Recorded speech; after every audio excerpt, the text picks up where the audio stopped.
back. Hi again, everyone. Welcome to D2Football.com's NSIC Weekly podcast, where we focus on the pigskin happenings of the Northern Sun Intercollegiate Conference. This is season 3. That's right. We've made it to season 3, episode 1. My name is Tom Frederick. I'm the play-by-play announcer for the University of Sioux Falls. The guy on the left-hand side of the screen there, that's Matt Witwicky, affectionately known as Witt. Near and far, or should I say maybe far and wide? Oh, it's known as Witt. Matt's the guy who covers the NSIC for the D2Football.com folks. And I know you cringe every time I make a dated reference, but did you catch that? They're back. I believe that's Poltergeist. There you go. Good job, man. Circa 83 or so. Yeah, I'm proud of you. Okay. I limited it to about 41 years as opposed to 50 as we started this season 3. Fair enough. How's life been treating Witt and family since we last got together? You know what? Boys just started up school and a real busy time. We were busy in the summer. You know, my son Brett rehabbing his knee. He and I were going to the gym and working out and all that stuff, which I wasn't quite supposed to be a punchline, but I can see you're already starting in with me. And then my son Wyatt, super busy with baseball and the travels that go along with it. So then, we'll get to a little bit later, but our guy, Brandon Meisner, who runs our site, our owner-operator, had a stroke. And so I've been busy trying to kind of keep the lights on at D2 as well. So all kinds of stuff. How about yourself? How's your summer been, buddy? Me, it's been, I suppose, hanging with the grandkids, shooting free throws, riding bike, playing a little golf, flexing my social life, which is cut into my reading and watching TV and movie time. But, you know how it goes. And now prepping for the football season. Can't forget that. Well, and I had seen not too long ago, you also went to like a concert and some other stuff. You've been really getting fairly social. Who did you go see musically? I saw that, but I didn't really get a chance to dig in. I went to the Sioux River Folk Fest earlier this year, which was great. And an alternative folk rock band called Two Tracks the other night. There you go. You know what? A lot of our folks who watch this show, Tom, they don't understand and know that you've got a little bit more of a broad range with music than most think. I mean, obviously, most people figure that you listen to Paul Anka and stuff like that, which I know you do. But, at the same time, I was surprised, and I don't know if our fans know, like, you're a big Bon Jovi fan. I am. I like Bon Jovi, yeah. We had Chad from T send us some video of you over the summer. I wasn't expecting this, but he caught you in the act of doing.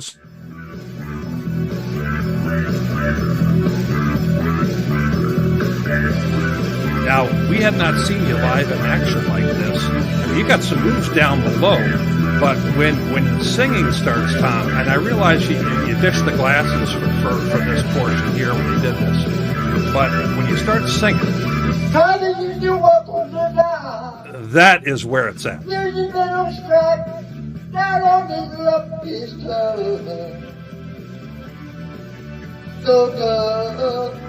Ooh, the high note at the end there.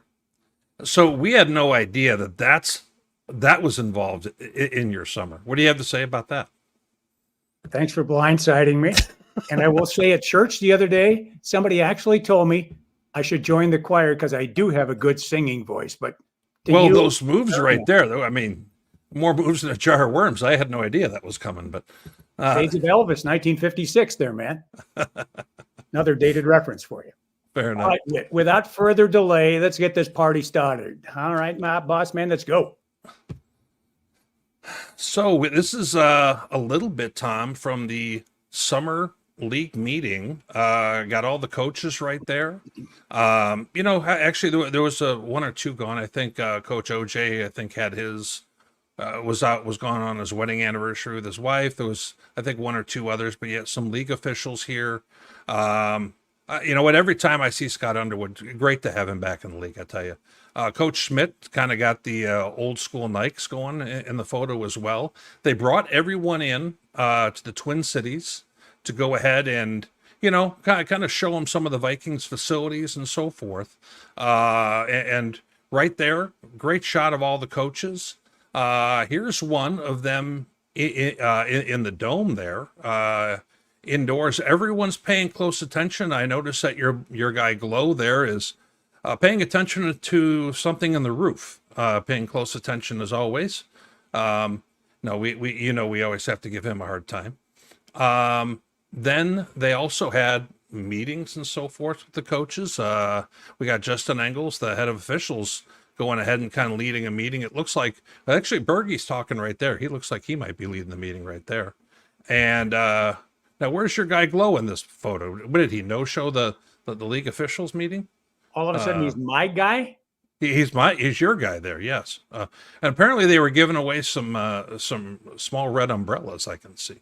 But no, so the coaches had a chance to go ahead and, have their meetings, talk about rules, things like that over the summer, kind of leading on into the coaches poll. And, I figured it would be a real good time for us to go ahead and get a little bit better understanding, Tom, of some of the new stuff going on in the conference. So, you know what, naturally, you know what we ended up doing? Yeah, you got a drum roll? Yeah, I was just going to say, we ended up going ahead and going right to the top. And we went right to our, the head of the officials. He's got his mic muted, apparently. And you know what the coaches will say? He never has his mic muted, is what they'll tell you. But Tom, tell us a little bit about who we got bringing on here. That is Justin Ingalls, the supervisor of officials for the Northern Sun Intercollegiate Conference, longtime white cap. Now has no longer taken on those duties. He's left the field and is now a part of the administrative staff. Hi, Justin, and welcome to NSICfootball.com's NSIC Weekly. What a pleasure to be here with you two. Great to see you. Love the intro. Actually got me pretty fired up with the music and seeing all the coaches and the teams with your intro. That wasn't too bad, was it? That was excellent. Are you sure you didn't get fired up watching Tom do karaoke? Well, no, the 80s references, I could relate to a number of those and found myself going back a while and remembering a few things in those days. But absolutely. Well, you know what, Justin, speaking of 80s references. Yeah, wait till we got to ask you about this. Yeah. There's somebody. This is back when they still had glamour shots in the mall, isn't it? Well, there was a mall. How about that? Look at this guy. I mean, striking. But no. But it's great to have you on. I really appreciate you coming on with us. Some new things that Northern Sun fans. Can I start? Yeah, absolutely, you can. Okay, Justin, when you were an official, that was a part-time job, a side hustle. Now with the title you have, supervisor of officials and whatnot, is this a full-time occupation for you now? Heavens no. It's some days it's the questions and the emails, it requires a lot. But no, the league, and like many leagues at a Division 2 or 3 level, even at a Division 1 level, it's you usually combine that with some professional responsibilities. I am maybe I appear to, not like I did in the picture you blindsided me with, but anyway, no, that's a public picture. But anyway, but no, it's something that I do. I absolutely love doing it. I don't say we're in the officiating business. I say we're in the people business. Yes, we've got responsibilities with it, but like being on the field, it's an avocation versus a vocation, right? And absolutely love the opportunity to share the experiences and to train and to teach and to continue in that and give back to the game. So thank you for that. Justin, I've got a lot of fans who send me messages, talk on our message board, asking about different things with regard to the new rules. I'll be real frank. I follow the teams a whole lot closer than I do the brand new rules. And this is why it's great for me to have a guy like you to come on and talk to our fans a little bit about that. Obviously, you had a chance to talk with the head coaches about it. Tell us a little bit about some of the new stuff coming up for Northern Sun fans. Yeah, no, it's a great point. And I think this year, there's not a ton of changes. There is some, I'll call it what I've spent a lot of time with the coaches on are really in two areas, and these aren't going to be greatly noticed by fans, but it's really going to be around formations. And when I talk about that is the alignment, making sure that we've got people clearly on the line of scrimmage, making sure that we are understanding who is and who isn't on the line of scrimmage. The other is on the defensive side of the ball. Forever, as long as I can remember football, the offense had to be set, right? And you could not simulate a snap. All right. You could not, right? If not, it would be Right. a dead ball foul, be false start, right? The rule makers are really trying to strike a balance between offensive equity and defensive equity. And one of the areas that this year has been addressed, and it's been with an editorial change in the rules, but it's really around the abrupt movements and motions by defensive linemen that are within a yard of the line of scrimmage. A few years ago, they took out, you can't run and jump, and Right. and land on people and jump over. They've taken that out. Well, now it's really around the abruptness that maybe you would to do intentionally as a defensive line to draw a false start. So it isn't that the defense can't move, can't shift. You just can't, quote unquote, abruptly simulate that snap in those areas. And we spent a fair amount. You showed some pictures of our summer meetings.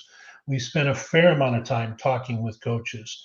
I've spent a fair amount of time really trying to provide clarity in a murky world of rule interpretation of what is abrupt.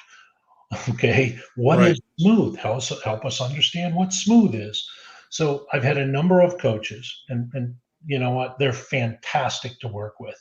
Send me some video. I've got a group of graders that we grade film week in and week out.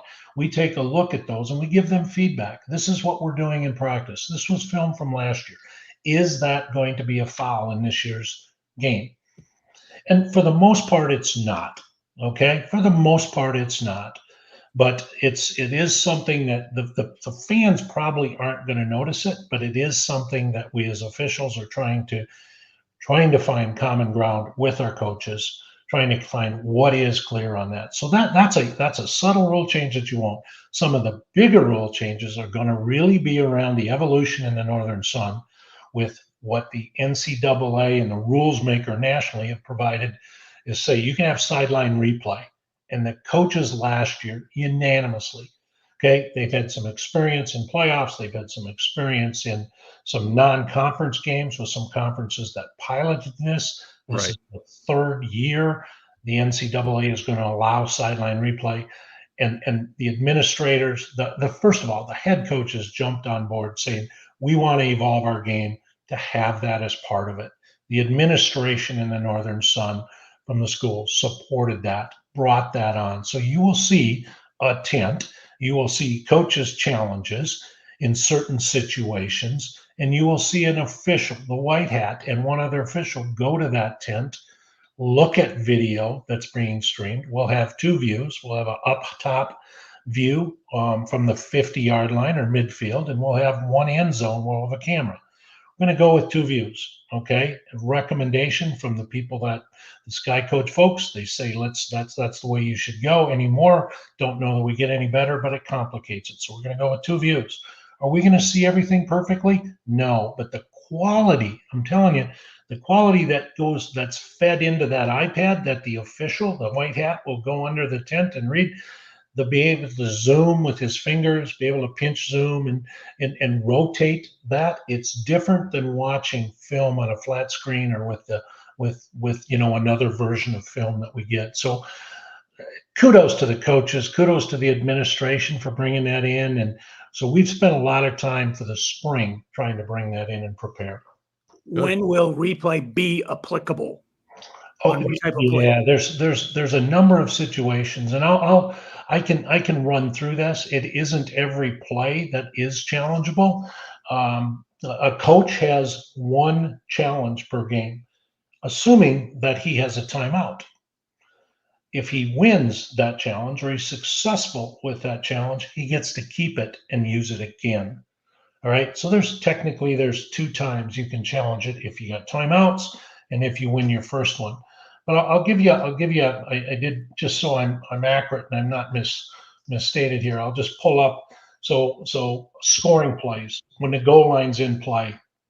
Okay, that certainly is something that's going to passes, possession, touches, tip balls, forward, backwards. Those are dead ball and loose balls. Was he down? That's it. Kicks. You're gonna see the possession.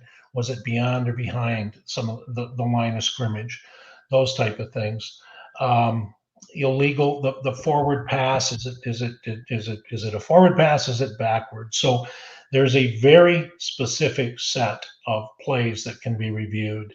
And it's rule number 12 in the NCAA rulebook. And most of those apply to sideline replay, the version that's being used at Division II. 10 out of the 15 conferences in 2024 are going to be using the version of sideline replay. So kudos on that. I'll provide that. I have no problem sending that to the media. I believe it's, maybe if it hasn't been done, but I certainly can, because I think it's important that we educate people on that. Yeah. So what's kind of the spirit of what the coaches should use this for? Meaning, are you kind of saying, hey, coaches, don't just see something you disagree with early in the football game and potentially blow your challenge on this.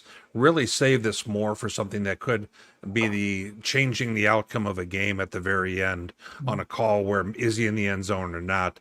Has there been any kind of suggestion on how to best use this?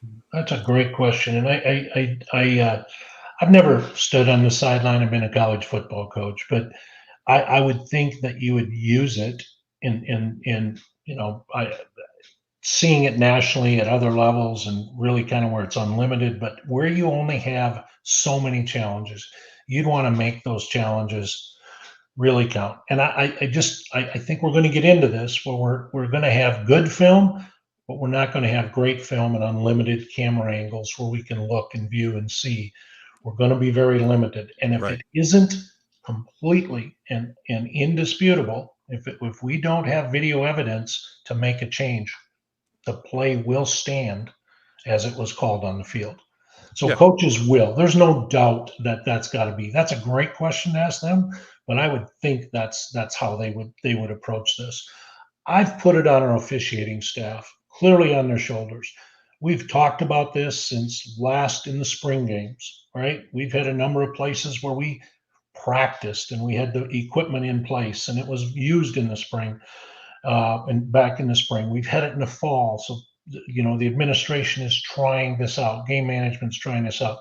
But we've had a number of situations where putting it out squarely on the coaches or the officials to know what is and what isn't reviewable. We are going to have coaches will disagree with what's called on the field or what isn't called on the field. Absolutely, that'll happen. But what can be reviewed? What can by rule be reviewed and challenged? That is, we've educated the coaches. We're going to give them a little card before the game that says, here's your categories of what can be reviewed. But squarely, I've put it on our officials that they got to get that right. We can't let a coach challenge something, that's not challengeable, or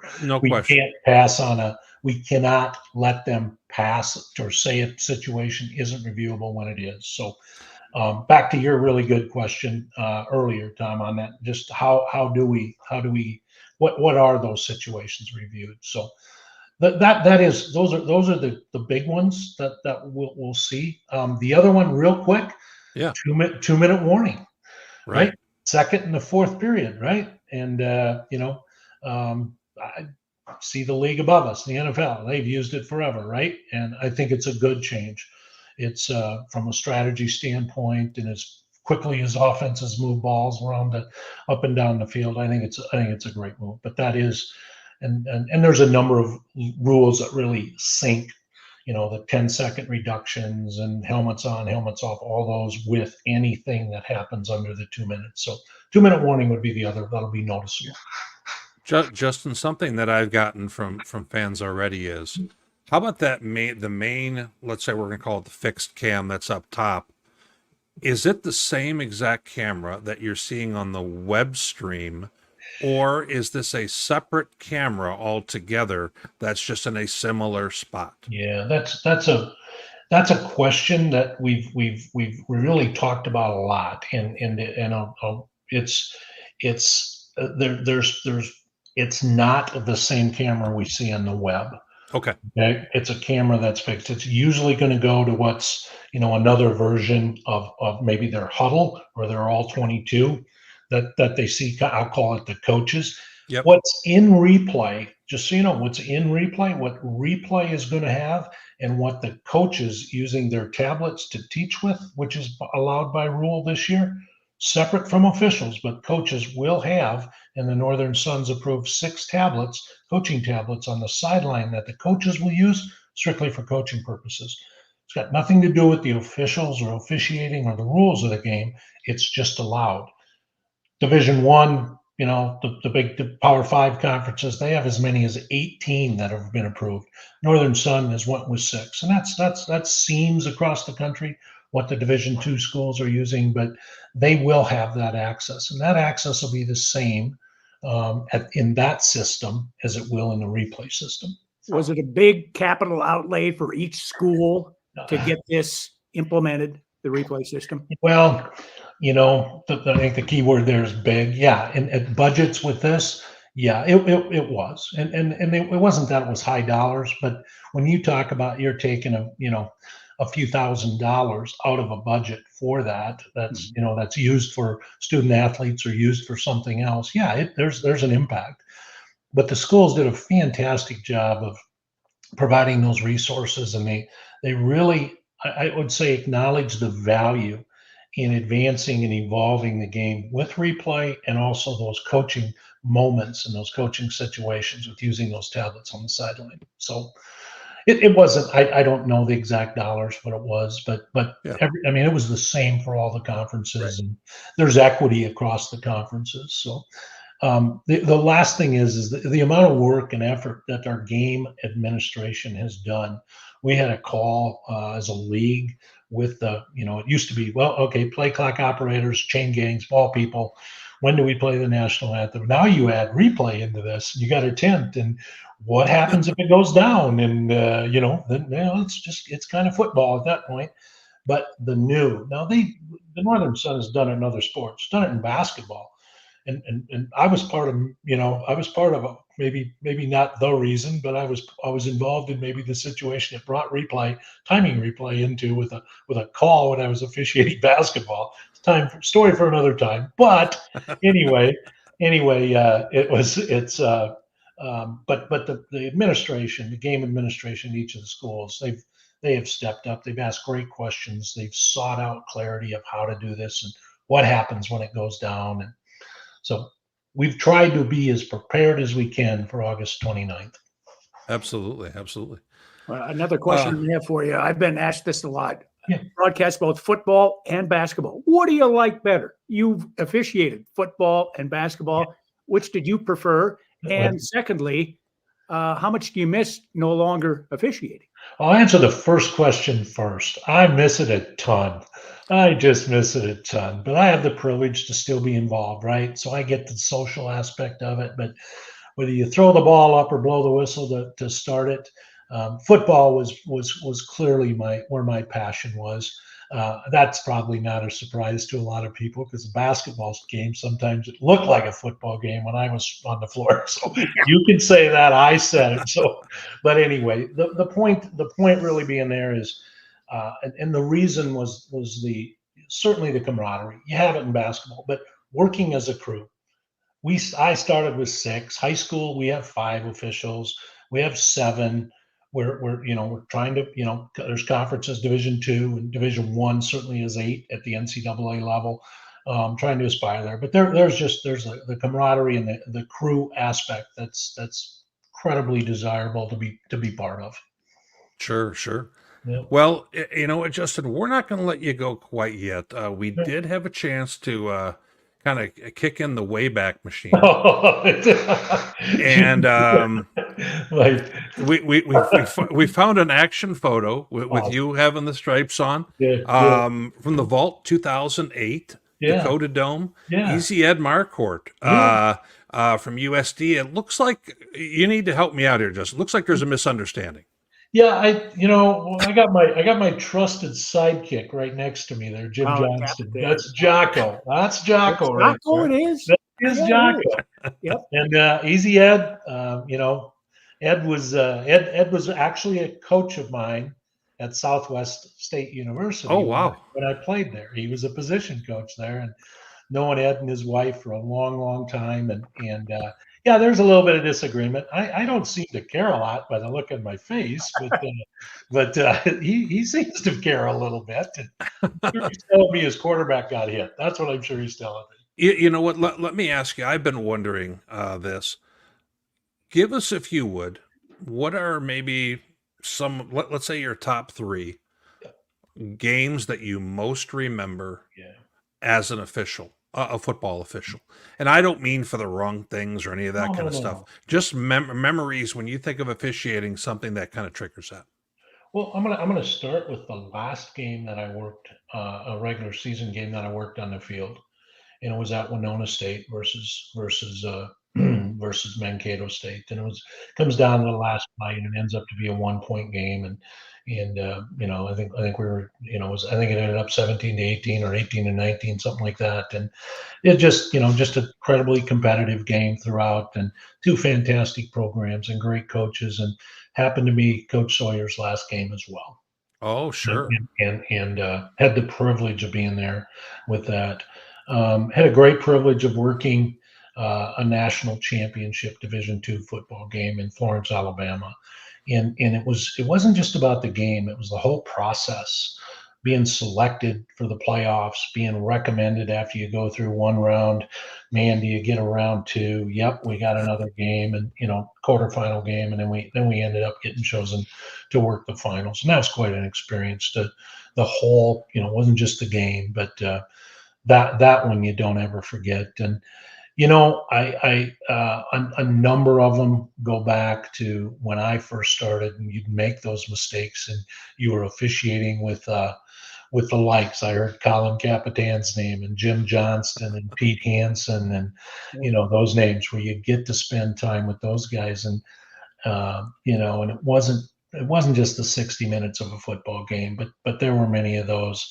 I think the last, and I'll go back and I'll go to another league here, but the one of the last North Dakota State North Dakota U games, I worked the football game and I worked both basketball games that Mm. year of one of the last of those contests in that league, and the two basketball, and all three of them went into overtime. The football game was an overtime game, and the two basketball games were overtime. So those are just a couple highlights. I could go on and on. I had many tremendous memories and friendships, and they continue today.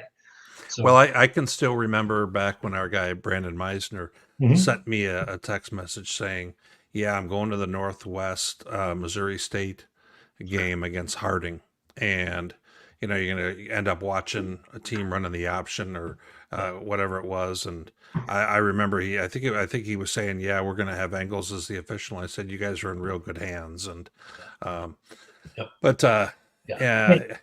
Thank you. We've got one last shot at some photos here. We've got, Oh God. we've got this last spring because some folks don't realize that you're out at games a lot, and you and I run into each other. We joke about it Mhm.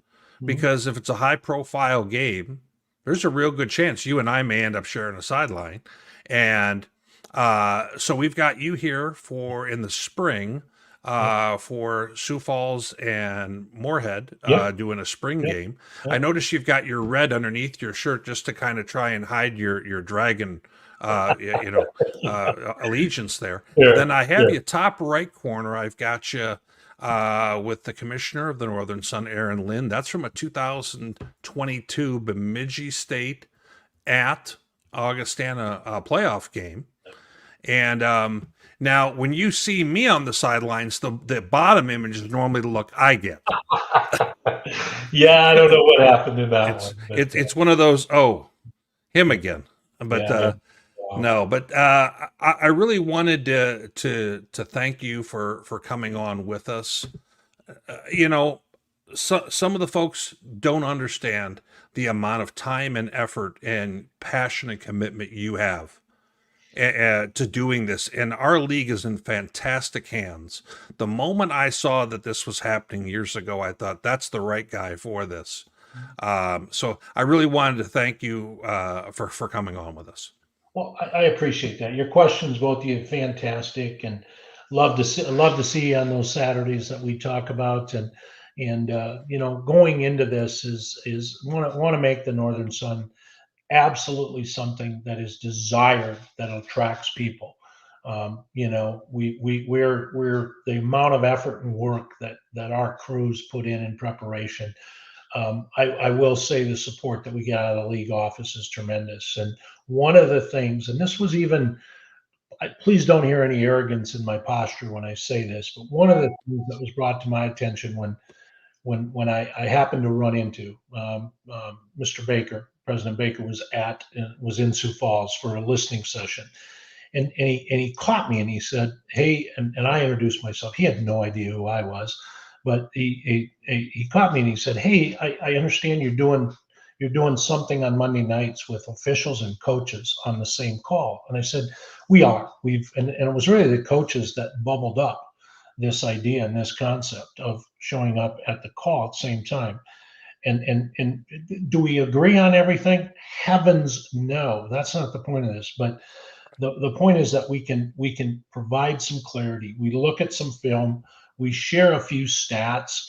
If there's something that somebody has a question on, we try to pick out 8 or 10 plays from not the previous Saturday, but the one before. And we put together a little voiceover and training film. And then the referees take turns leading that, talking about why it's a foul, why it isn't, what happened here. And coaches, the ones that attend regularly, and some of them are there every week. Some of them can't be because of some other commitments, but they've absolutely, I think it's something that we're going to continue to do and continue those conversations and keep them wide open. We are in this together. It helps us understand the language, the coaching language as officials, and I hope we're able to do the same with them by providing them some rationale and try to align in some of the lingo that we talk about as officials and some of the rules lingo. So I think that's something that's been greatly supported, and hopefully it's making a difference. Fantastic.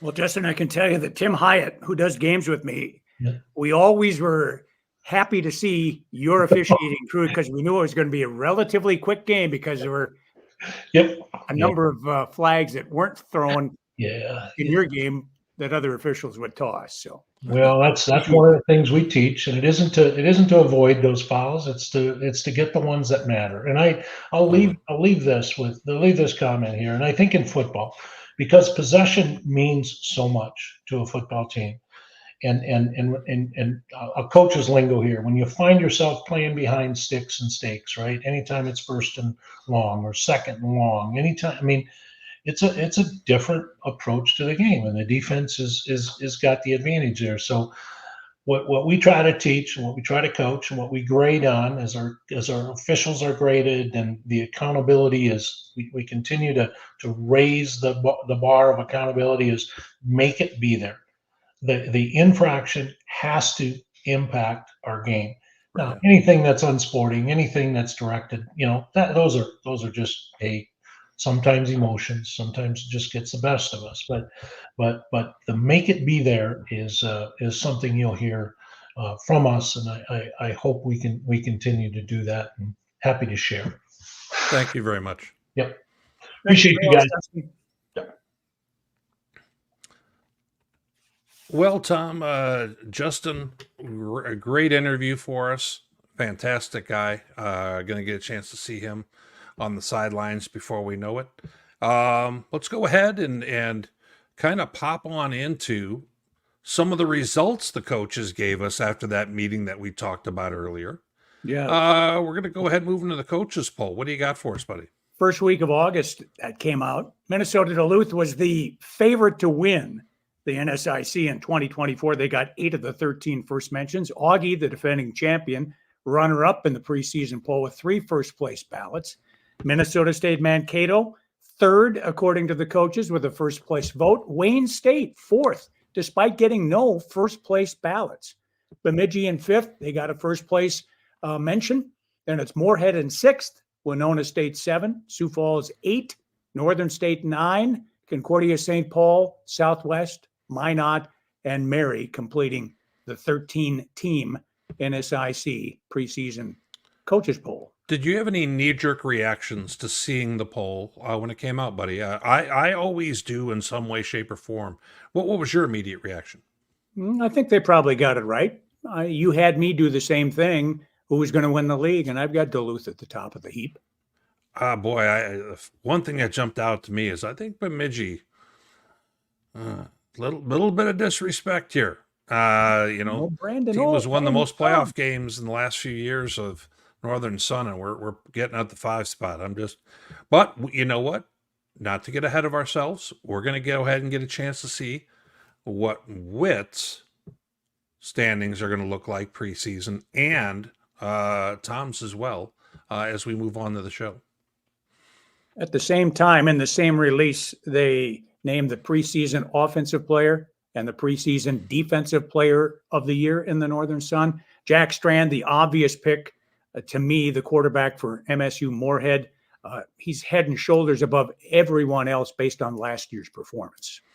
Absolutely. And, we did our Elite 100, best 100 players in Division II, and he was a guy we had to put in there right away. And we're in a position right now with Zach Zabrowski from University of Central Missouri, where he's putting up just ridiculous video game numbers. After that, I think Jack Strand is kind of battling for being right up there in that immediate conversation. He said such eye-popping figures. Defensively, well, he was the defensive player of the year last year. So obviously he'll be the preseason defensive player of the year this year. Marcus Hansen's accolades, his achievements stand for themselves. Yeah, a guy who just a little bit undersized, walk on, gets around the corner in a hurry. Not even 6 foot tall, but is just a handful because blockers have a hard time keeping him in front of him. And we're going to continue to see that this year. Very deserving, in my opinion, of that award. All right, you guys at d2football.com also put together every, at the end of the season and a preseason list of an Elite 100 number of players. And the Northern Sun's got some pretty good representation this year, don't they? Yeah, in preparation, Tom, I went ahead and saw that some of the schools had done a release for their guys who had made this list. So we've got, I posted all 3 of those out of respect for those releases. And don't worry, the guys who didn't have a release, I still got you. Don't worry. So we got Mankato, we've got Marshall Forner, we've got Maven Krejci, offensive lineman and defensive end for them respectively. Two stars of not just our league, but they're some of the top guys nationally also. We mentioned Jack Strand a moment ago, Gage Florence. As we kind of continue moving to the bottom left, you got Sam Pitts, tight end. That if you watched our show at all last year, we talked about him plenty then, so nothing real new here. He's a first team type guy. Aiden Williams, offensive lineman for Duluth as well. Then we get kind of some of the guys who are in that bottom right area. We've got Peyton Buckley right there, who is a top defender, in the back half for the Vikings. Now, number 51 right there is a guy that has not gotten a ton of praise. Do you know who that is right off the number, right off the hoof on that one? No, do not. Hayden Wallace, top linebacker for Augustana. I think that he's kind of been under the radar, one of the better defenders in this league. Then we have, as we kind of continue left to right, Jet Jensen. Then we've also got, as we continue on over, Alex Kowalczyk. Now, Jet is an old lineman, but Kowalczyk is coming back after missing a season due to injury. He's the kind of guy who can change the game with how frequently he's on tackles. Then as we kind of round out the group at the bottom, we've got some Bemidji State guys. We've got Jake Gannon, center, who missed most of last year, could be the top center in all of Division II. We have Stephen Hoffman, defensive lineman. And then, of course, Marcus Hansen that we talked about a moment ago, who's carrying the flag out. So 13 guys in all made it from the Northern Sun. Really speaks to some of the star power we currently have in this league, Tom. Where does that compare with some other leagues like the MIAA? 13 guys from the NSIC. Well, keep in mind, we do have more teams than most in that in itself. But a lot of other leagues are right around that 9-10 area. Depending on which league we're talking about. So that's a real good number to be at. Good.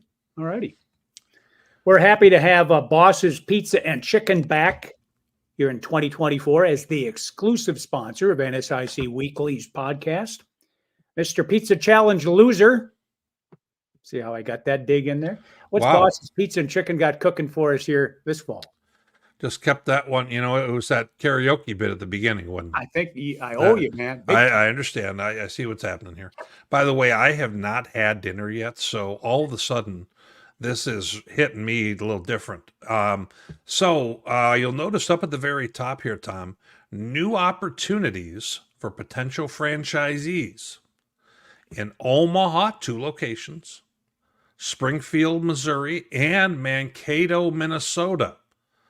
How do you become a franchisee, you ask? Well, let me tell you. You go to their website and you go ahead and look under the right-hand column for franchising opportunities. You put in your real name and then all the other information that they ask for. Or I'll do you one better. If you're really, really interested in opening up your your own Boss's Pizza and Chicken, you can go ahead and get a hold of the owner himself. Owner-operator Jeremy Seafelt, the information's right here. They have got a location that he's looking for someone to essentially take over as the franchisee in North Platte, Nebraska. If you're serious about this, make sure you tell him that the guys at D2 sent you, because we will get a little bit of a kickback because of the fact that we, go ahead and help put their good name out there. So, I don't know about you. What are you more hungry for right now, the pizza or the chicken? I prefer you use the word. We get a rebate, not a kickback. Kickback has connotations that I don't like. Oh, okay, that's fine. Chicken. That said, the chicken looks really good right here, doesn't it? Chicken tenders with a little coleslaw. Yeah, yum yum. I'm hungry too. Absolutely. Yes. All right. So let's go ahead. Let's take a look at the league. Coaches poll is kind of what we're going to use as our, measuring stick here. And we're going to start off with that. Give us a little bit of breakdown of who we got first here, Tom. We got Minnesota Duluth, the team that was picked by 8 coaches to win the league this year. If you ask me, as Wall Jasper goes, so goes the Bulldogs. Your thoughts? You make an interesting point because we have seen, for those who have been watching the league for the last 10, 15 years, if they have one little problem with the quarterback situation because of how frequently they may run them or what have you, they've had some challenges sustaining success when those moments occur. Now, that doesn't mean it's a Duluth specific thing, but we've just seen it more pronounced with them. I do have a concern. We've got Kyle Wall-Jasper, who is a tremendous quarterback for them and is really just a handful to contain and stop. He's able to move the chains with how well he runs. 7 months ago, shoulder surgery, and a little bit of a concern as to, is he fully going to be healthy, ready to play bumper cars like he normally does and everything else? If he is, then every bit of them being the favorite in this league. A year ago, they were kind of young offensively at the skill positions. I think they've matured a little bit that way. Now they're young in the secondary. As much as I like what's going on in offense, I do have some concerns with the defense. From what I saw a little bit in their scrimmage with Bemidji, I realized what it was. But I am, right now, I think if I look one last thing, they aren't going to be super tested in their schedule. They don't play Bemidji this year. They do play, Augustana. They host Mankato. They don't play Wayne. So, and they're out of conference, Northern Michigan. They should have their way with that in their opener. I fear that they could potentially, if they win out, they're in the playoffs for sure. If they have one loss, they're in the playoffs for sure. If they have two losses, their strength of schedule is not going to be high enough to support that again this year. Same thing as last year. So I think that they know what they have in front of them. If they're the team that we think they are, they should be able to make the playoffs and do what they need to do to get there. All right, Danny Green, thanks. Augustana is the runner-up in the preseason coaches poll, and I didn't have them that high, but that's because Jared Epperson had not been cleared to play. He got a reprieve from the NCAA shortly before fall camp began, which was about 2 weeks after the preseason poll came out. I want it stated for the record that you forced me to make my picks early. I'm going to stick with them because I'm a man of integrity, but I didn't have Augie as high as they are, number 2 in the league. But fair enough. A little bit of a different situation this year. Augie is not quite as strong or as experienced as they were on the offensive line. Certainly Epperson coming back is a shot in the arm, no question about it. They're going to have a quarterback situation. Thomas Skolton is going to get the first crack at it by the sounds of it. Gunnar Hensley has a little bit more of a runner in him. He'll probably get some as well. Get some chances. I'll be interested to see how that all plays out. They have a tough slate when you take a look at their schedule this year, and I don't just mean the fact that they have to make a trip to South Dakota State either. But when I look across this, I think it's going to be challenging for them to have the season they did a year ago. They're going to be losing some key offensive playmakers. They're going to bring back most of their defense, and I think that's where they're going to kind of hang their hat this season. I'm real interested to see how this year goes for them, but I don't have them right at the top of the league, Tom. And, you and I will see a little bit where we have guys later, but I think their defense is still going to be really strong. Let's go ahead and kind of move on over to our next squad, which will be Minnesota State Mankato. What can you tell us a little bit about the Mavs? Well, the Mavericks, Mankato is Mankato to me. They don't rebuild. They haven't since I've been covering the league, which dates back to 2012. They lost 3 games last year. Augustana got them big time in the playoffs, but I can't vote against Mankato making an impact in the league. I had them, I think probably we'll see a little bit later on. I think I may have had them second, but the coaches have them third here. Well, Sheen Butler Lawson went in the portal. Went away. Where is he at? He's at Eastern Illinois or not Eastern Illinois. Indiana State, right? Yeah. They're going to have a lot of different guys, in my opinion, that they're going to give a chance to run the football with in the first few weeks and kind of see where it goes from there. Most people are thinking that in terms of replacing that kind of production, that we're going to be looking at like Sam Backer at running back, because we saw plenty of him when you and I saw them in their true spring game against Northern State. However, there's a part of me that wonders if Coach Hoffner would like for tight end and a guy who's gotten plenty of carries in the past, Tony Anger. I'm wondering if he becomes a little bit of some of that guy who runs between the tackles. He's a little different than the other guys in that regard, in my opinion. So I'll be real interested to see how that works. Now they're returning a bunch of starters offensively, but at the same time, they were not. There was times last year, Tom, where they were not able to run the football when they needed to, and there was times where they were a little bit turnover prone in some big games. So last year did not turn out in the back half like they wanted to. So I'll be real interested to see, do we have a newer version of Mankato that's a little bit more cleaned up, or do we have some of the same challenges that they finished the back half of last year with? That's kind of what I'm looking at. All righty. Moving right along, as they say in the business. 4th place in the preseason poll Wayne State. I do believe it's going to be a festive fall down in Wayne, America. They've got a favorable schedule, and I think they're going to make the most of it. I've got them Like Duluth. better than last year for sure. Yeah, Wayne does have a favorable schedule. And they play Midgie, they play Mankato, they don't play UMD, they don't play Augie.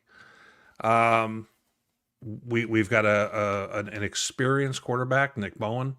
They also have, if we kind of take a look, they've got plenty of skill guys coming back, a lot of speed on offense. They've got plenty on defense, especially at the linebacker position, a lot of depth. They're returning 8 guys on defense. They're returning 4 offensive line starters. I like Wayne to compete for the league title. I think that there's plenty of people, and I don't hear many people saying that right now. I think that everybody kind of has them in the big 5 because I think there's kind of a big 5 right now at the top. I like them competing for the league title here.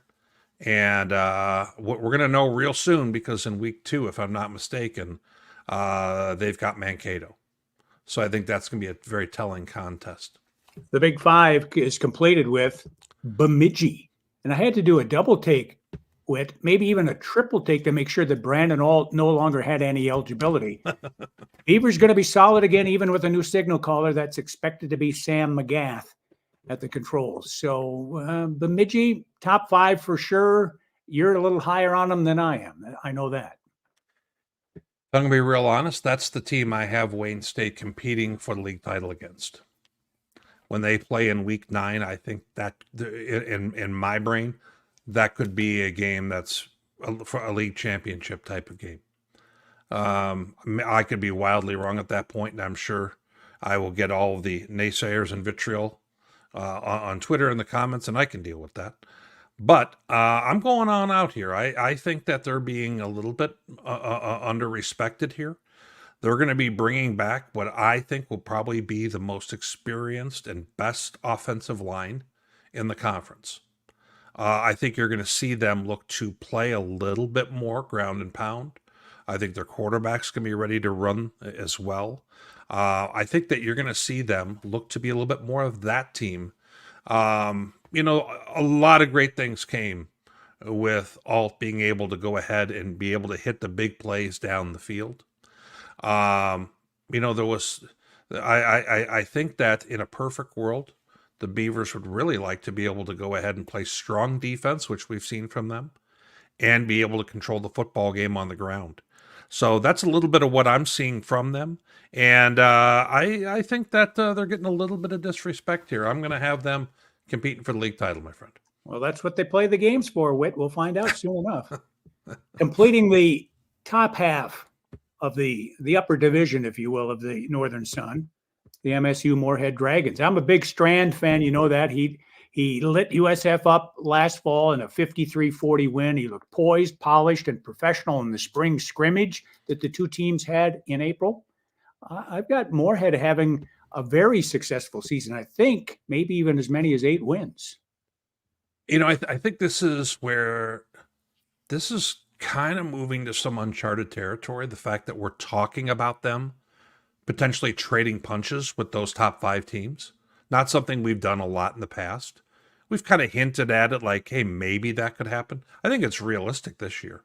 Their defense, I think Coach Courier does a great job of keeping them very unpredictable and showing all kinds of things. At the same time, yards per play last year, they allowed 4.9 defensively yards per play. That's tied for second in the Northern Sun. That's impressive. So my concern about them, I said all these good things. Obviously, Jack Strand, we've talked about that. The offense, I'm concerned a little bit about the fact that they have a really tough first month and change where they've got games with Wayne and others where I think it's going to be a real tough go. And we're going to know a whole lot about how good they are by the end of that first month.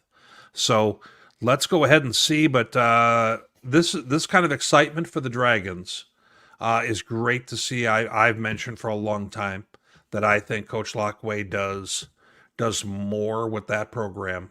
I don't want to say more with less, but you know where I'm going with that. I think he does an outstanding job with them, and he's really gotten them to this point where a lot of people didn't think they could be. In the 7-hole, Witt, it's Winona. And I had to go over the schedule twice to verify that Winona and Sioux Falls don't play each other this fall. Right. Cougar fans rejoicing as the Warriors and Mankato are the only two NSIC schools with winning records against USF. I, for one, probably have them about this spot. I'm not recalling for sure, but they're going to be middle of the pack in my mind. I have a concern that we and a lot of other people may be sleeping on Winona. Oh, They had 7 guys who were on the all-league team a year ago. All 7 of them return. In addition to that, new offensive coordinator Charlie Cosgrove has been successful in the past at his other stops. I think that he is going to be able to make them a little more stable offensively. If you notice their turnover margin year to year under the important stat area, they were plus in 2022, good at special teams, everything, all those, kind of additional pieces to the game last year, that flipped big time and they were -6. That hurt them. So when they play that kind of complementary football that Berge really strives for, I think given what they're bringing back, I think there's a risk that we might be sleeping on them a little bit, Tom. all righty. In the 8th position, USF. I've seen enough practices with both last spring and this fall to feel confident that this year's Cougar squad going to be much better defensively than last year's 3 and 8 unit. And the success of the season, no doubt about it, it's going to be on the shoulders of the defense. If it's better, if it's improved, they're going to be an improved ball club. I got them a little there's some clear warts that they had a year ago. Gave up the most points in the league, 7.2 yards per play. USF folks don't want to hear us say that, but you know what? That's how you finished. So you're going to have to prove that you're otherwise. And that's where this team's going to have to make the biggest step is defensively. I think they have the ability to do so. Last year, with all the injuries and all the turnover, it almost felt like, Glow was working with an expansion team to some extent. And now they are much more experienced and kind of have their feet under them. And, they're returning 9 guys on offense, 10 on defense. The turnover margin last year was worse than the league, -11. That's got to change for them. I think that they've got a chance to make a jump here with some of the ability of the guys that they're bringing back. You see Carter Slykehouse right here, a guy who could be very much like a Gage Florence, like a guy who could catch 100 balls in this league and be that kind of player in this offense. So I think that they're going to have a step of real improvement. It's hard for me to land on where that step ends up being right now. On the 9 line, it's Northern State. The Wolves looked good in the spring scrimmage against Mankato over at Harrisburg High School here. I'd really like to see the Wolves have a good season, except for week 2 against Sioux Falls. But I think Northern is going to be. I think I got them better than 5 and 6, where they finished in the NSIC a year ago.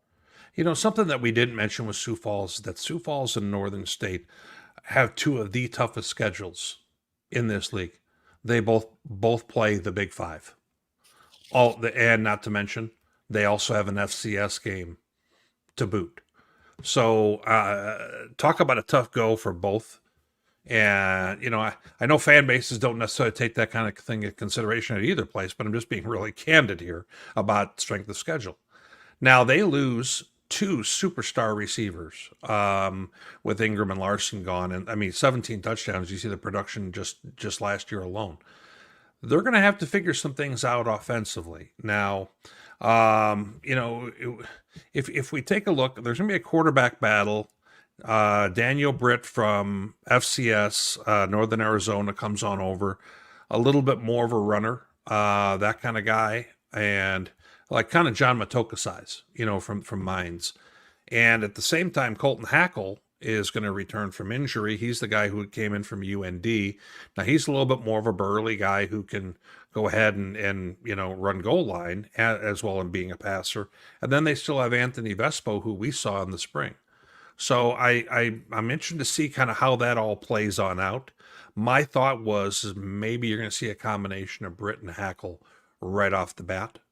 I didn't get the impression they were thrilled about their offensive output in that spring game that we went to, Tom. So we'll have to see, but I think Hank Kraft, bottom left corner, running back, I think is going to become a household name in this league. I think he's going to be a top 5 running back. We saw him. He is quicker than a hiccup, and he's got a little bit of size to him as well. And so I'll be real interested to see how the kind of season he has.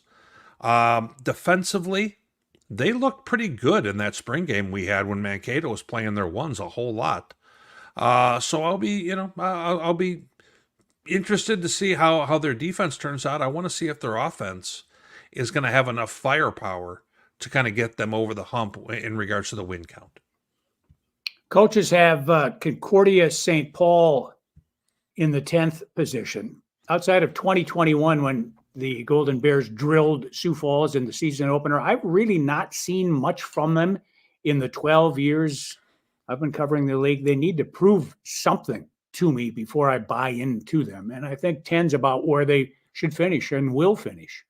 Well, right before COVID, they were kind of knocking at that door of becoming a team that was going to enter the top half.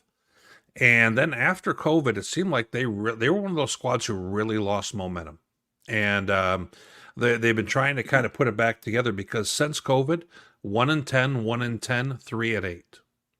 So they're trying to obviously work on that 3-8. They're bringing back, one of the top, maybe the best running back in the league, Jalen Richardson. He's a fantastic running back for them. Now, what I'm interested to see is the quarterback position. Now, you're used to seeing, the guy that they've had for quite a while, Connor Quartz. I would not be shocked if we have a little bit of a quarterback battle here with Luke Gombert from Incarnate Word FCS program who got transferred in. Last year, they completed about 50% of their passes, 10 passing touchdowns, 13 picks. Clearly, they need to get better in the passing game than they've been. They bring back 4 starters on the offensive line. They're bringing back a lot of guys defensively overall. They had some losses in the D-line spot due to injury in the portal. But I'm not ready to say that they make that next move up yet, but I'm very interested to see how things turn out with that quarterback battle.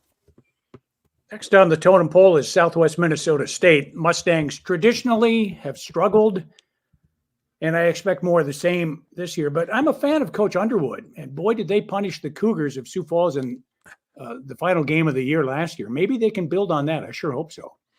Well, some of the challenges they have, though, Tom, are they were hit hard by departures. Donald Austin, one of the better running backs in the league, he ends up going to Idaho State. All-conference DB Jelani Jefferson transfers to UT Permian Basin. The quarterback room, all left, brand new guys. We're going to be looking at Wyatt Oak. Kind of last indication it looked like JUCO transfer Wyatt Oak. He's actually seen college snaps and some live bullets in JUCO. Is probably going to be the guy. Offensive line, they've got some half decent depth. Defensively, I think they're going to be a little bit ahead of where they're at offensively. When I take a look and I look at Thomas Mergen, he's one of their captains on defense, good linebacker. Josiah Henson, he's their top tackler who you see in the photo right there at backer. He's a little bit all over the place for them, covering ground. So I think defensively, they're going to be strong enough. I need to see a little bit more on the offensive side. They lost, as it says up there, 80% of their offensive production year to year. That's tough. Minot State, Witt, was a pretty good NAIA school, but since transitioning to NCAA, the Beavers haven't done much at all, and I don't see that changing. And as an aside, I'm really looking forward to a 9-hour Week 4 bus ride to Minot. At least it's in September and not November. Well, in chatting, as you know, I chat with all the head coaches before, we go live with our shows. Save Shen Schillinger, and Mary, who I wasn't able to get in touch with, but everyone else, when I talk with Ian Shields at Minot, immediately he made me aware of the fact that they've had turnover at quarterback. Matthew Donovan, transfer from Bemidji State, was going to be in the mix. Also Carson Chrisman, defensive back, guy who had 40 tackles a year ago. Coach talks about the dog he's got and a lot of dog in him, and that he is going to look to potentially play quarterback this year, maybe even their starter in their option offense. Evan Lovett is back and healthy for them. He is a handful, and I wouldn't be surprised to see him have a very productive year. He got hurt in your game against Sioux Falls, and what wasn't able to play the rest of the season. A full year of him, I could see 1,000 yards and double-digit touchdowns. They also open up, by the way, with Valley City of the NAIA is their opener, and I'm kind of interested to see if they get off to a good start there, going to win right away, and see how things go from there. Lastly, we've got unlucky number 13 here. That's the University of Mary. The Marauders long for the days of guys like Logan Nelson, Danny Kittner, and Luke Little. I'm sorry to hear they've decided to stream home games only going forward. No more radio coverage for the Buccaneers. It's a sign of the times, I guess. Doesn't bode well for somebody my age who is in the dying industry of radio. Everything okay there, or did you just have somebody fall down some stairs? No, I think Okay. I just shuffled some paper. Okay. The Marauders this year, interesting. Bring back plenty of starters. They bring back their quarterback. I can't pronounce his name. I botch it every time. What do you got for me there while I'm going ahead and kind of speaking about them a little bit more? Mason Phillips is our defender on the right side there, 6.5 sacks a year ago. Now, Musad, I know, is the quarterback. How did we say his first name? I have no idea. Okay. So, in any event, as we're taking a look at Mary, they finished out the season winning 2 of their last 3 and kind of rescuing what looked like just a real collapse of a year by finishing strong. Now, they open up hosting Jamestown. So the new member of the league is going to be heading on over to them. So kind of interested to see how that one goes. Maybe they also get off to a good start. I think that Coach Schillinger's got this thing maybe going a little bit in the right direction. All right, we've teased this next slide a little bit. Our picks. This was done several weeks ago. I don't know that I'd change anything. We'll see who fares best when the winds of November come early. That's another dated reference, Witt, for your benefit. Listen to The Wreck of the Edmund Fitzgerald by Gordon Lightfoot to get it, if you will.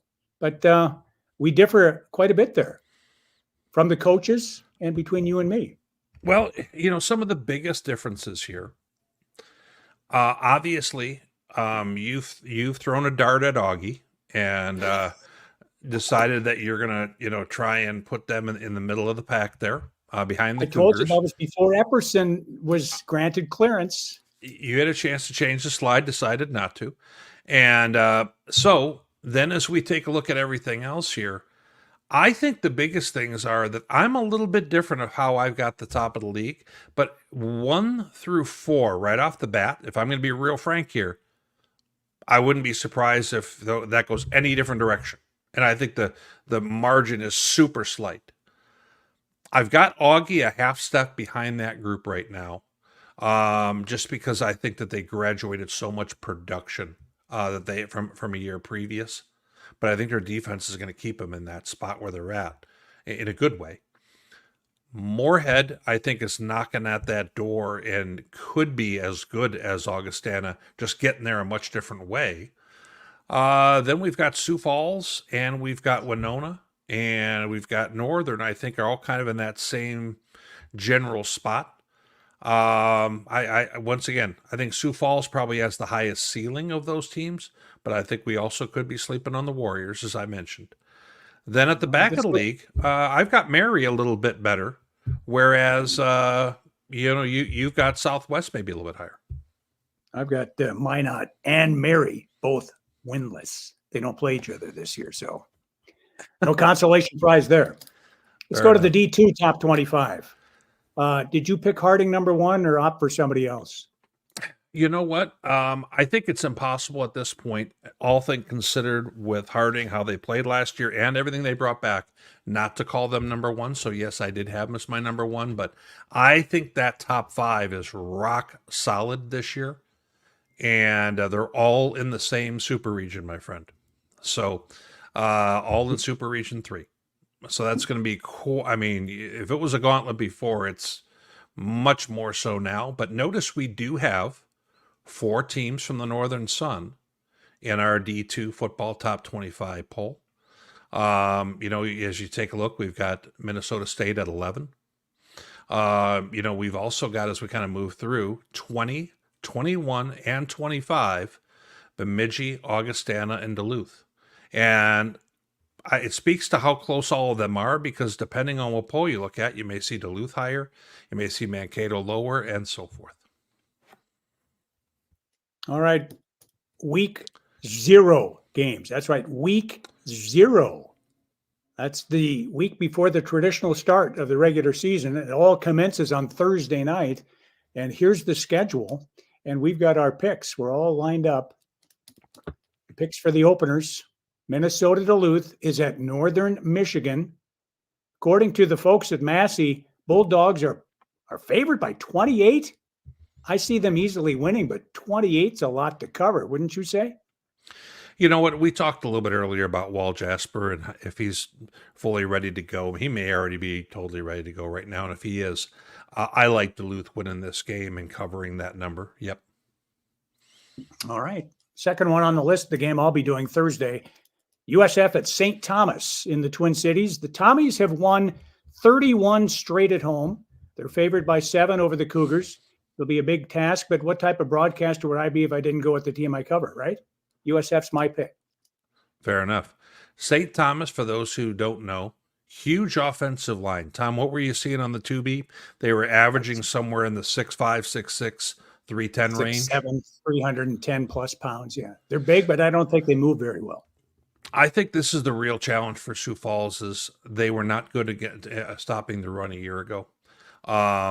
That's going to be a big challenge for them. St. Thomas has a good running back.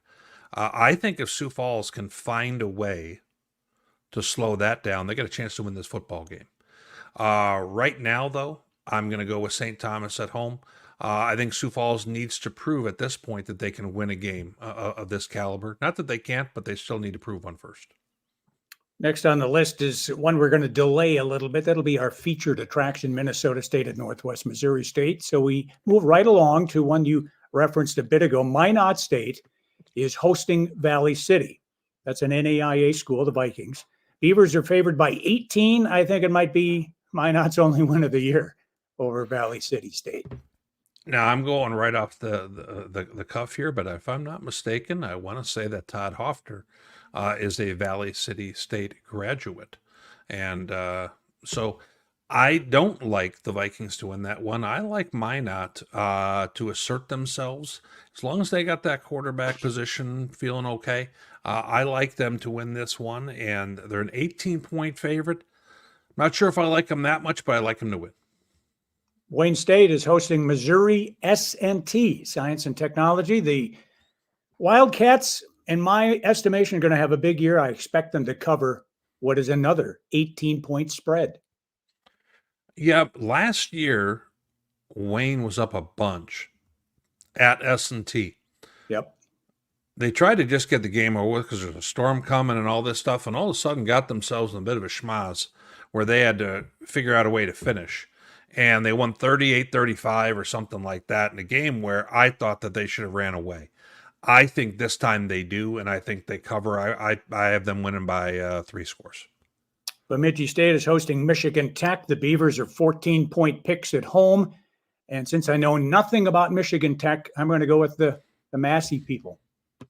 Michigan Tech took it to Minot State a year ago, if my memory serves me right, in a non-con game.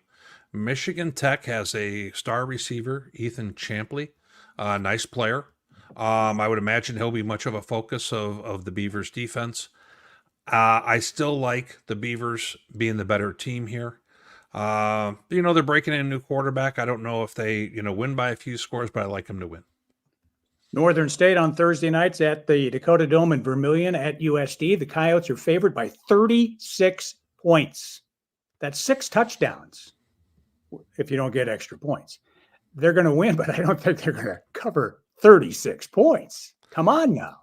That's a big number. But you know what? Let's give credit. First of all, Northern is going and playing with the number 5 team in the FCS at their own place. So that's a real tough ask in itself. Obviously, I would have to go with the Coyotes here. I think that number is probably in the neighborhood. So I'm not going to say up or down, but I just hope Northern State figures a few things out and kind of knows a little bit better where they're at with things and gets something out of that game other than just being one-sided. We referenced this game a bit ago, too. Mary hosting future NSIC member Jamestown. The Marauders, according to Massey, are 26-point favorites. Seems high for me, but I expect them to uphold the honor of the NSIC on Thursday night. Yeah, having Mary favored by 26 over anybody at this point is a high number, to be honest, when you're a 2-win team. However, I mentioned before, I think Coach has got things going on the right path. I like them to win and kind of win convincingly. All right, now your featured attraction, the big game of the week. That's MSU Mankato at Northwest Missouri. The Bearcats, according to Massey, is this correct? You have them as a 28-point choice? Did you type that in there correctly? I don't have them. That's what Massey has. Yeah, but you typed it in. So I read it correctly anyway. Now, yes, the Massey love for the MIAA has reached new mammoth proportion. I mean, they have 7 MIAA teams, I think, ranked in the top 15. 7. Oof. Now, Maryville, I've been there. It's tough to play there. But 28 points against Mankato? Come on. I think the Bearcats win, but nowhere near that margin. Well, I took a hard look at this game last night. And, I'll wait for you to get done moving your paperwork so the audience doesn't need to hear all that. So, Northwest breaking in a brand new quarterback. They had their star running back, Jay Harris, go to Oregon in the portal. They bring back a great defense. Take a look at how they defended the rushing defense, 58 yards per game. This is going to be, 2 teams who want to play really physical and both want to be able to establish the run. I think this is going to be a very defensive-minded game.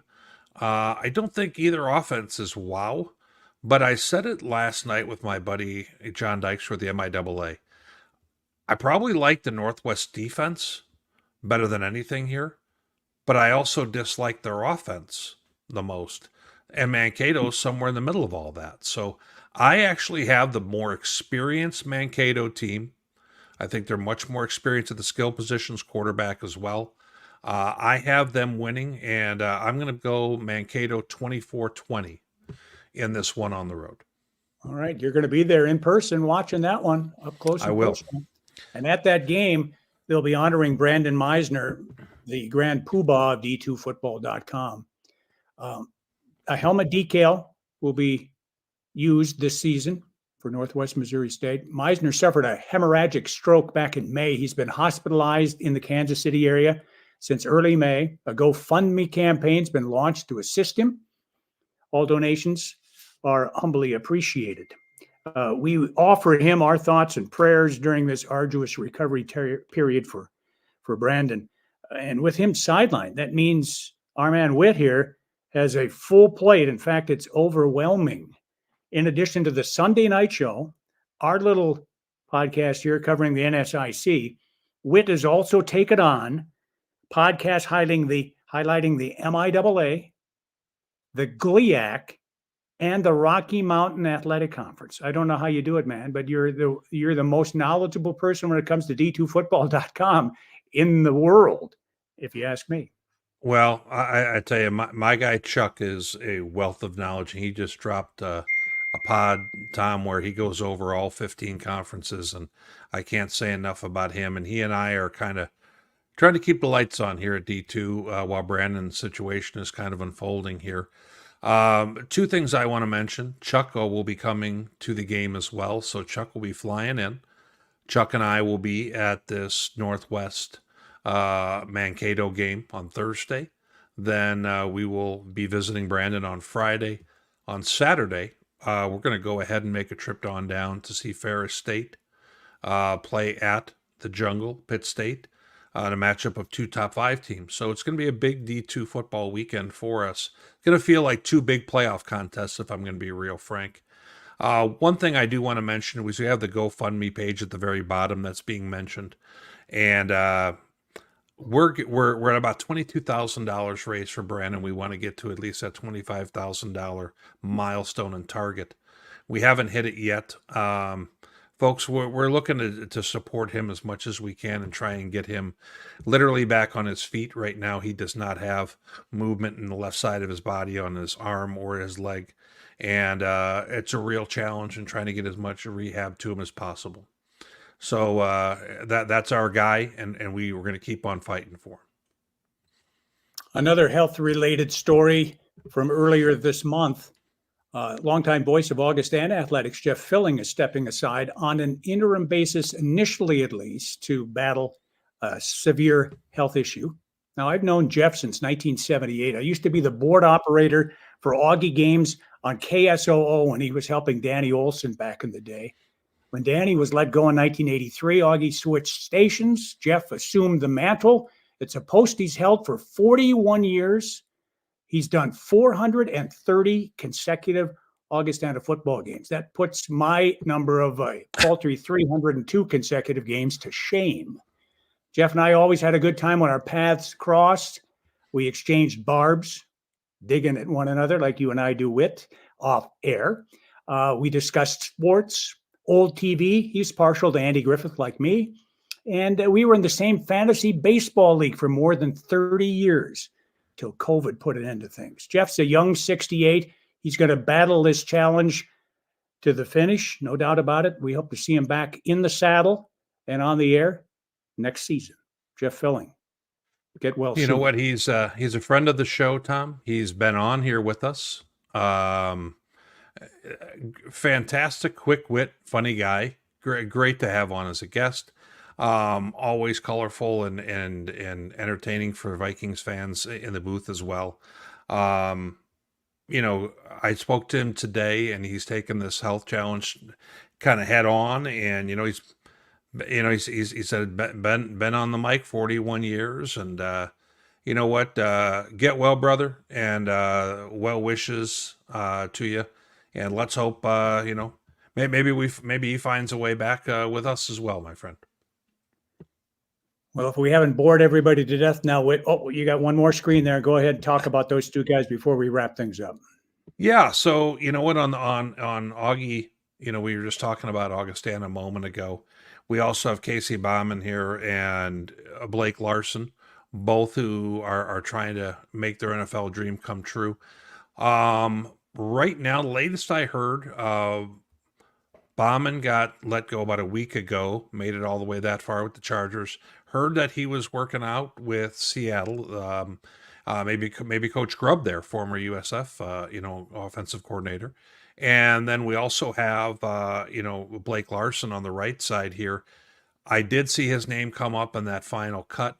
I would imagine he's going to get a shot with somebody else. We also have Trey Vauvel, who's not in the image, from Mankato, who was with the Falcons. He had that same fate as Larson. So still hoping to see those guys kind of land with somebody. There could be some other Northern Sun guys who are out there that we haven't brought attention to, but always an interesting time. And it's just great to see them getting all you can ask for, Tom, is to get a shot like this. And that's what these guys are getting. Blake Larson's parents, believe it or not, Witt, live within a mile of you and me, just to the east of us here in Sioux Falls. Fair Small enough. world. I did not know that. All right, that'll do it for the debut of season 3 of NSIC Weekly. And I think we set a record here, an hour and 25 minutes. We'll never go this long again, I guarantee it. Right? I don't think Right? we will. Okay. Please follow us on the listed socials there. Pay attention to the one in the lower right corner on your screen. That's the D2 Football handle there. And subscribe to d2football.com on YouTube. Please do so. Until next week, cheer on your teams. Enjoy the return of football. And Witt, turn out the lights. This party is finally over, for crying out loud. Thanks for tuning in.